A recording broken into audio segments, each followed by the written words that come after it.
प्रभात बच्चों, मैं ममता सिंह आप लोग की हिंदी टीचर। आज आप लोग को कक्षा 9 का हिंदी यानी कि स्पर्श में पाठ 9 रैदास का जो काव्य खंड है वो पढ़ाऊंगी। रैदास जो मूल रूप से कवि रहे हैं, जो लोग ब्रज भाषा में अपनी कविताओं को लिखते हैं, इनकी कविता बहुत सरल और मर्म स्पर्शी होती है। कविता इतने सरल शब्दों में लिखते हैं कि बच्चे इसे पढ़ने के बाद स्वयं अधिक से अधिक समझने का प्रयास स्वयं कर सकते हैं। ब्रज भाषा होने के कारण कहीं कहीं पर शब्द इनके कठिन मिलते हैं, परंतु पंक्ति के अनुसार जब उसे पढ़ा जाता है तो वो स्वयं समझ में आ जाता है। ये जो रैदास कवि हैं, इन्होंने भाव भक्ति को पूर्ण रूप से इस पंक्ति में व्यक्त किया है और वो बताना चाहते हैं कि एक भक्त अपनी भक्ति को किस प्रकार भगवान का पूरा करना चाहता है।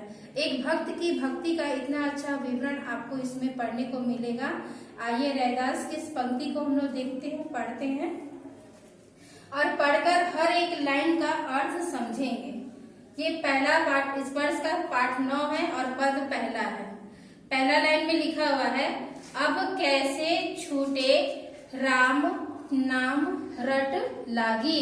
कवि रैदास कहना चाहते हैं कि मुझे भगवान की भक्ति का लत यानी आदत हो गया, तो ये आदत अब कैसे छूटे, राम यानी भगवान का नाम लेने का।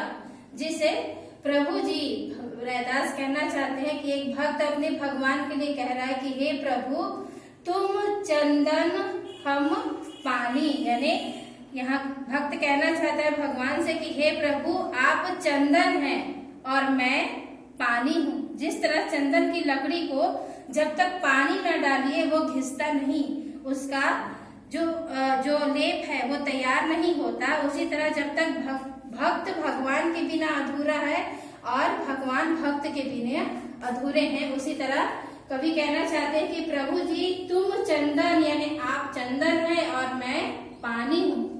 जाकी यानी जिसकी, अंग अंग यानी बिल्कुल भीतर उसके शरीर में, बास समानी कहने का अर्थ है कि प्रभु जी तुम चंदन हम पानी, जाकी अंग अंग यानी जिस तरह चंदन को पानी में रख के जब घिसा जाता है तो उसके अंग अंग में यानी उस लेप के अंदर वो पानी और चंदन दिखता नहीं, सिर्फ लेप ही लेप नजर आता है। यानी कि पानी जो है वो चंदन के अंग अंग में समा जाता है, मिल जाता है, बिल्कुल जैसे एक भक्त भगवान की भक्ति में इतना लीन हो जाता है कि उसे पता नहीं रहता कि मैं किस स्थान पर हूँ और कहाँ। प्रभु जी तुम घन, घन यानी बादल, बन हम, बन यानी वन जंगल, हम मोरा, भगवान से भक्त कह रहा है कि हे प्रभु आप घन हैं यानी बादल, और बादल को देखकर वन में नाचने वाला मोर मैं हूँ। जिस तरह बादल जब आसमान में आता है तो मोर जितनी खुशी से खुश होकर नाचता है, उसी तरह एक भक्त भी अपने भगवान को देखकर खुश होकर नाचता है।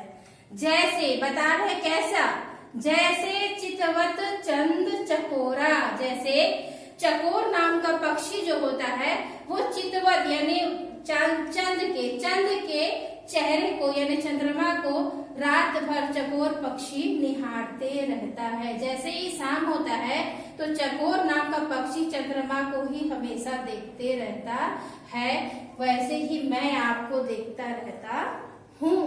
प्रभु जी तुम दीपक यानी आप दीपक है और हम बाती, दीपक बाती के बगैर अधूरा है और बाती को जलने के लिए दीपक का सहारा चाहिए। यानी भक्त कह रहा है कि हे प्रभु आप दीपक हैं तो आपकी भक्ति में जलने वाला बाती मैं हूँ। जाकी ज्योति, ज्योति यानी प्रकाश, बरे दिन राती यानी जिसकी भक्ति रूपी ज्योति जो है दिन रात जलती रहती है। प्रभु जी तुम मोती यानी हे प्रभु आप मोती हैं और हम धागा। जिस तरह जब मोती का माला बन जाता है तो उसके अंदर धागा दिखाई नहीं देता, सिर्फ मोती ही मोती दिखाई देता है, वैसे ही भगवान की भक्ति में लीन हो जाने के बाद ये प्रभु मैं दिखता नहीं हूँ, सिर्फ भगवान भगवान नजर आते हैं। जैसे मोती के माला में धागा नहीं दिखता, सिर्फ मोती दिखता है, इसलिए उसने कहा है कि आप आप मोती हैं और मैं धागा हूँ आपके अंदर समाने वाला।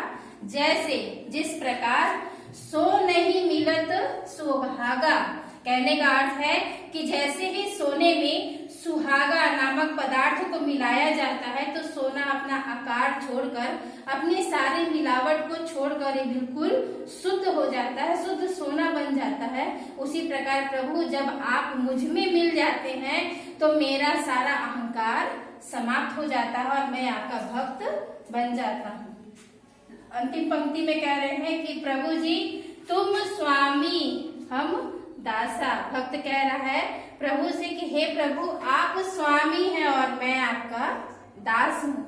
और इसे जिस प्रकार सभी पंक्तियों में जैसे कहा गया है ऐसी ही भक्ति करे रैदासा। रैदास जी कहना चाहते हैं कि जैसे चंदन पानी के साथ भक्ति कर रहा है, जैसे घन मोर के साथ भक्ति कर रहा है, जैसे चांद चकोर चंद्रमा की भक्ति कर रहा है, जैसे दीपक बाती के साथ भक्ति कर रहा है, जैसे मोती धागा के साथ, जैसे सोना सुहागा के साथ, और जैसे स्वामी और दास की भक्ति है, ऐसी ही भक्ति रैदास करना चाहते हैं।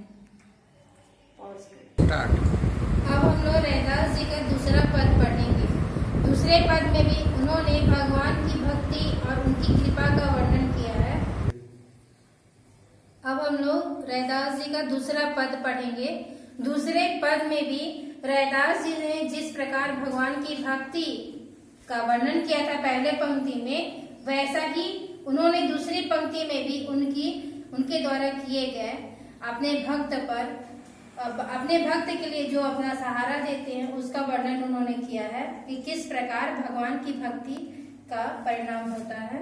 दूसरे पद में हम लोग देखेंगे, ऐसी लाल तुझ बिनु कौनु करे।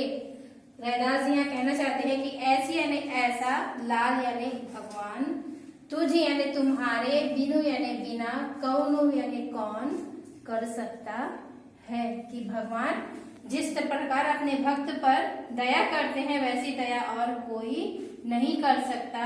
गरीब निवाजु यानी गरीब से गरीब उसकी पूजा करने वाले, गुसैया भगवान मेरा माथे छत्रु धरे।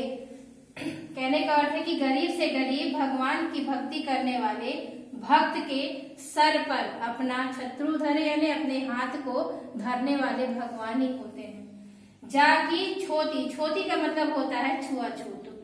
जो इंसान मनुष्य के साथ छुआछूत करते हैं पूरे संसार जगत यानी संसार में, कौ लागे ऐसे लोगों पर, ताप तुम ही डरे। कहने का अर्थ है कि जो लोगों के साथ छुआछूत का व्यवहार करते हैं उन पर भी पूरे संसार पर भगवान कोई छुआछूत का व्यवहार नहीं करते, दया करते हैं।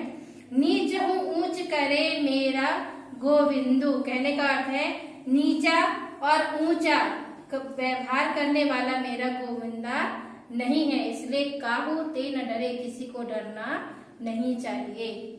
नामदेव एक संत है, कबीर एक संत है और त्रिलोचन भी एक संत ही। तीनों नीच जाति के ही थे परंतु अपनी भक्ति के कारण आज पूजित है यानी पूजा किया जाता है इनका। नामदेव का, कबीर का, त्रिलोचना का, इन लोगों की साधना से उन्होंने भगवान की भक्ति पर विजय प्राप्त किया। कही रविदासु, रैदास जी, रैदास का ही नाम रविदास है। तो रविदास जी कहना चाहते हैं कि सुनहु रे संतहु, सुनो हे भक्त लोग संतों की बातों को सुनो। हरि जियो यानी जो भगवान के नाम पर जीता है, ते सभी डरे, उनसे सारे लोग डरते हैं। इसलिए हमें भगवान की भक्ति में भक्ति करनी चाहिए, उनसे डरना नहीं चाहिए।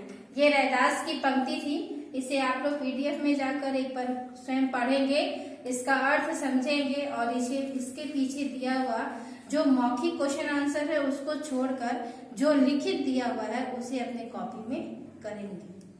Thank you.